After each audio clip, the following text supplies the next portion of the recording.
గారు, వేదికపై ఉన్న సిపిఐ మిత్రులు, సిపిఎం మిత్రులు, ఇండియా కూటమి మిత్రులు, ప్రింట్ అండ్ మీడియా మిత్రులు, సభకు విచ్చేసిన ఇండియా కూటమి కుటుంబ సభ్యులు, కొత్తగూడెం కుటుంబ సభ్యులకు అందరికీ నా హృదయపూర్వక నమస్కారం చెప్తున్నాను. అయినారు అప్పటి నుంచి ఇన్నేళ్ల తర్వాత ఖమ్మం జిల్లాకి 3 మంత్రులు, ఉప ముఖ్యమంత్రి గారు బట్టి విక్రమార్క గారు, సీనన్న గారు, మంత్రివర్యులు తుమ్మల గారు, అలాగే రాజ్యసభ మెంబరు రేణుకా చౌదరమ్మ గారు, ఇంత పవర్ఫుల్ 3 మంత్రివర్యులు ఉండి, ఒక రాజ్యసభ మంత్రి ఉండి, ఆ ప్రాధాన్యత మళ్ళీ ఇన్నేళ్ల తర్వాత ఖమ్మం జిల్లాకి దక్కింది. కేవలం 150 రోజులనే 6 గ్యారంటీలలో 5 గ్యారంటీలు కాంగ్రెస్ ప్రభుత్వం క్లోజ్ చేసింది అని మీకు మనవి చేస్తున్నాను. తర్వాత సెంటర్లో, కేంద్రంలో ఈసారి మేనిఫెస్టో రిలీజ్ చేశారు. 45 పేజెస్ అంటే 45 పేజీల మేనిఫెస్టో రిలీజ్ చేశారు. దాంట్లో 25 గ్యారంటీలు ఇచ్చారు. 30 లక్షల రూపాయలు, 30 లక్షల మందికి ఉద్యోగాలు. 30 లక్షల మంది వ్యక్తులలో 50% స్త్రీలకు రిజర్వేషను, ₹1,00,000 ఉచితంగా పేద ప్రజలకు ప్రతి హౌస్ హోల్డ్కి ఇవ్వటం, ఇలాంటి ఎన్నో ప్రకటనలు ఉన్నాయి 25 గ్యారంటీలలో. ఇటు బీఆర్ఎస్ ప్రభుత్వం గురించి మాట్లాడితే, గత 10 ఏళ్ల నుంచి వాళ్ళు రాజకీయం చేస్తున్నారు, పరిపాలన చేస్తున్నారు. ఆ పరిపాలనలో మీకు అందరికీ తెలుసు, వారు చేసిన వాగ్దానాల, ఇన్ని వాగ్దానాలు చేసి కంప్లీట్ చేయలేకపోయినారు. రుణమాఫీ అది కాలేదు, హౌసింగ్ అది కాలేదు, ఈ ధరణి అని తొందరపట్ల పెట్టి స్టార్ట్ చేశారు. దానికి ఎన్ని చిక్కులు ఉన్నాయో ఇప్పుడు అన్ని మా శ్రీనివాస గారికి చుట్టుకున్నాయి. అలాగే కాళేశ్వరం ప్రాజెక్ట్ మీ అందరికీ తెలిసిన విషయమే. అప్పు 7 లక్షల కోట్ల రూపాయలు. ఇది వారు చేసిన ఘనకార్యం, ప్రజలు చూపించారు ఈసారి వారికి. అలాగే బీజేపీ ప్రభుత్వం గురించి మాట్లాడితే, వాళ్ళు కూడా గ్యారంటీస్ ఇచ్చారు. గ్యాస్ సిలిండర్ 400 రూపాయలు ఉండేది, ఇప్పుడే మా మిత్రులు చెప్పారు, సిపిఐ మిత్రులు, ఆ 400 రూపాయలు ఇచ్చి ఇప్పుడు 1100 రూపాయలు అయిపోయింది. పెట్రోల్ 60 రూపాయలు ఉండేది, 60 రూపాయల నుంచి అది 110 రూపాయలు అయింది. అది ఆగదు, అక్కడ ఇంకా పైకే పోతూ ఉంటుంది అది. తర్వాత 2 కోట్ల ఉద్యోగాలు అన్నారు. ఆ 2 కోట్ల ఉద్యోగాల నుంచి 1 కోటి ఉద్యోగాలు అప్పుడే తీసేసి కంపెనీలన్నీ అదానీలకి, రిలయన్స్లకు అమ్మేశారు. అదేవిధంగా Indian army, Indian air force, Indian navy ప్రతి ఏడు అది కూడా నాశనం చేశారు. ఈసారి భారీ మెజారిటీగా కాంగ్రెస్ నన్ను గెలిపించి నాకు ఓటేస్తే మీ గెలుపు, అది నా గెలుపు కాదు, మీ గెలుపు, ఇండియా కూటమి గెలుపు.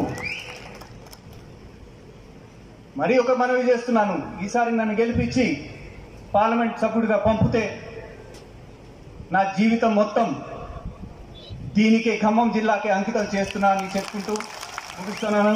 జై కాంగ్రెస్. జై కాంగ్రెస్. ట్రాప్ చేయటమో కాదు, వేదిక మీద ఉన్న ఈ నాయకుల ఫోన్ ట్రాప్ చేయటమో కాదు, భార్యాభర్తల ఫోన్ మాట్లాడుకున్నా, అన్నా తమ్ముల ఫోన్ మాట్లాడుకున్నా, ఫ్రెండ్స్ ఫోన్ మాట్లాడుకున్నా, నిస్సిగ్గుగా అటువంటి ఫోన్లు కూడా ట్రాప్ చేసిన మీరా ఇందిరమ్మ రాజ్య పరిపాలన మీరు ప్రశ్నించేది అని ఈ వేదిక మీద నుంచి వారిని సవాలు విసురుతున్నా. అంతేకాదు, ఇందిరమ్మ ఇల్లు ఇస్తానని చెప్పి ఎన్ని ఇల్లు ఇచ్చారు. అందుకే కదా గడిచిన ఎన్నికల్లో కర్రు కాల్చి మీకు వాత పెట్టింది. అది మర్చిపోయి 4 నెలలు కూడా కాలా మీరు పదవి దిగిపోయి, ఈ 4 నెలలు కూడా మీరేమనుకుంటున్నారు, ఇంకా ముఖ్యమంత్రి నేనే అని ఊహాజనకమైన ఊహల్లో ఉన్నారు రాజుగారు. అంతే ఉండండి మీరు ఊహల్లో. ఈ పార్లమెంటు ఎన్నికల్లో తెలంగాణ రాష్ట్రంలోని 17 పార్లమెంట్లలో ఏ ఒక్క సీటు కూడా మీరు గెలవటం లేదు.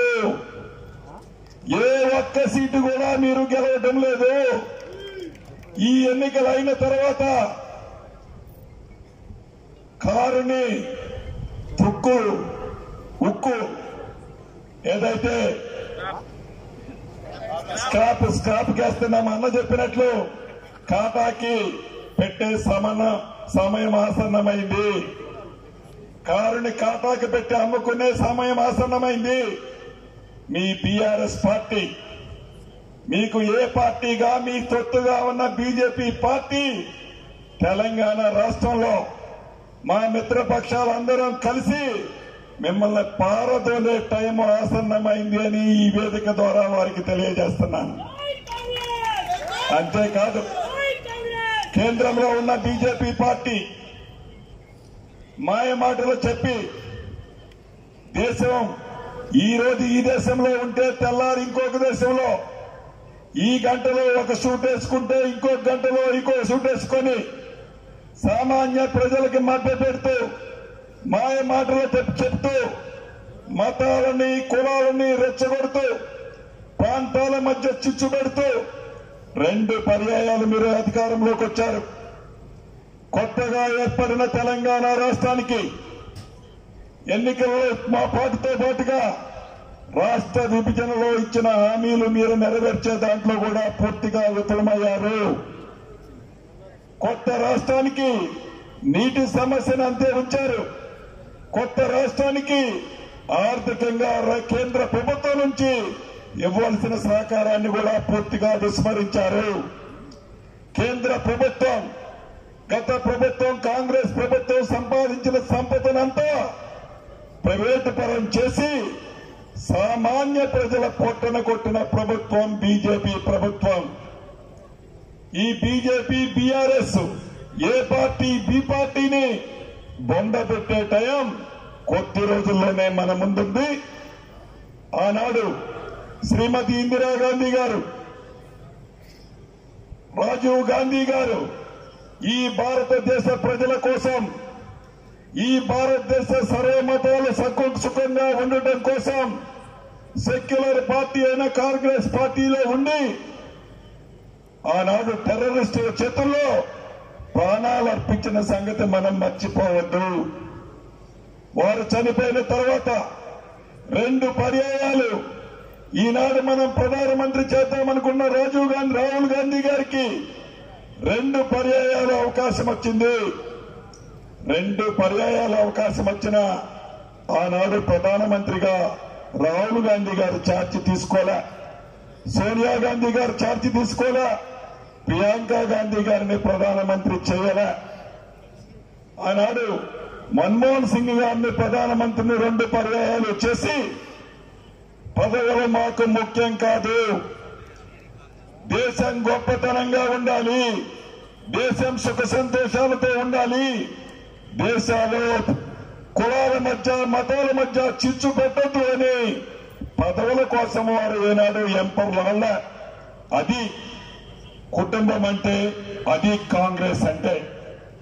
ఈనాడు ఈ పరిస్థితిలో రాహుల్ గాంధీ గారిని ఇప్పుడు ప్రధానమంత్రి చేయాల్సిన అవసరం వచ్చింది.